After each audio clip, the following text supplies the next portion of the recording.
Welcome back to Armchair Hero, and welcome to today's episode where we are going to cover one of the best stories in baseball, Ronel Blanco.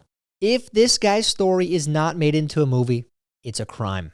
There have been quite a few great movie-type stories in baseball. I remember Yasiel Puig, his story was movie-worthy in my opinion until it kind of didn't pan out in the big leagues. But if you guys remember, he came over, he was smuggled in from Cuba, and then he batted like 400 for a couple months. I mean, it was nuts. There's so many good stories. So many good stories that don't get enough credit. But today, we are going to cover this one. We have to highlight this one because it's so good. And before we get into today's story, if you are new to this channel, please make sure you subscribe. This is the new Zed channel where we're only talking about sports. And we did this. We created a separate channel because it doesn't really fit our other content. And we love sports. We love talking about sports. And so we're going to put it all on this channel. And today's story is brought to you by Baseball Doesn't Exist. If you have never seen the Baseball Doesn't Exist YouTube channel, you are missing out.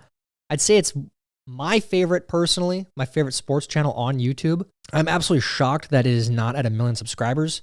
So if you've never heard of the Baseball Doesn't Exist channel, please go check it out. They do amazing work over there. And this thread is from Baseball Doesn't Exist on Twitter. So I encourage you to follow them there as well. But let's start out with this thread. He starts out the thread by saying this man arguably just had the best week in human history.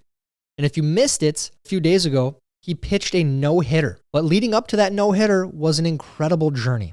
Most top prospects in Latin America signed with a major league team at 16 years old.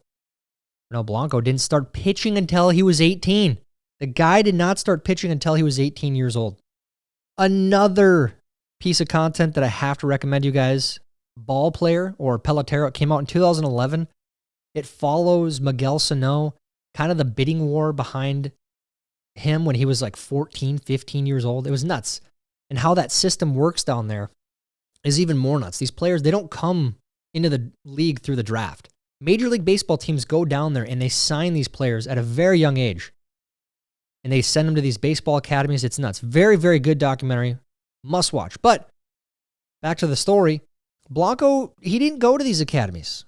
He didn't even start playing until he was 18. This is incredible. At 22 years old, he was working at a car wash in the Dominican Republic. He had already been turned down by the Yankees, Mets, Pirates, and Rays. But that year, he finally signed with the Astros. And his contract was $5,000. You know, it's a lot of money for anyone, especially in these times. But for a baseball player, you'd think at least 50 grand maybe?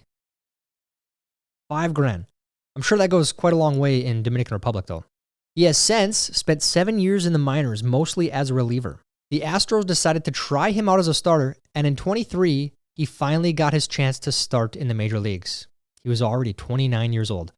So it took him 11 years from the day he started pitching at 18 years old to get to the pros. So 29 years old, that's pretty old to make it to the big leagues. He started 7 games and was sent back down to the minor leagues. So he got a taste of the big leagues, but they thought he didn't have it, sent him back down. This spring training, Blanco started dominating. He made 4 starts. Batters hit 118 with a 319 OPS against him.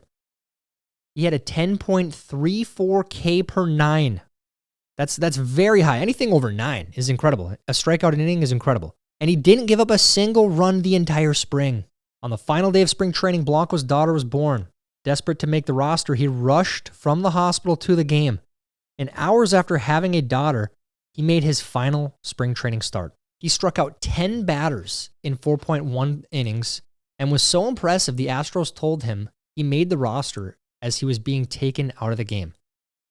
And here's a video of that reaction. It was an awesome scene here. Side corner for that 10th K was a beautiful thing. And Joe said, I think you impressed me a little bit. You might have a shot on this team, son. Getting some congratulations. That's a beautiful thing to see, and that smile says it all. Yeah, right now, and his wife expecting a baby. In addition to him pitching tonight, it's all good for Ronel Blanco. He gets a standing O in the training game. Do it, Ronel. 4-1, back with more. If Justin Verlander and Jose Urquidy didn't get injured, Blanco wouldn't be on the team. He never threw a complete game. He never even got out of the 6th inning during his minor league career. But on his 8th career start and the very first start of 2024, Ground ball. Dubon throws to first. No-hitter! Ronel Blanco in his 8th career start. The 30-year-old makes magic on April Fool's Day.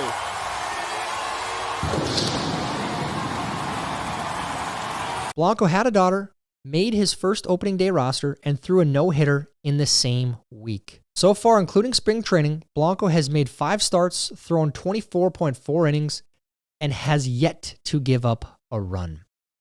Incredible story. I'm telling you, this is like Hollywood dreams of these scripts, especially true stories. This is an amazing story and a very feel-good story. This guy took 11 years, well, 12 years, I guess, to make the league. 29, going on 30, makes his 8th career start and throws a no-hitter. The week his daughter was born. Incredible. So on this Friday, we wanted to cover something positive. Awesome story. Hopefully they make it into a film one day. If not, we'll keep it here on YouTube. That's all we got for today. Don't forget to subscribe, folks. We'll be covering a lot more sports here on this channel. That's it for today's show. I'm Tyler Zed, and this is Armchair Hero.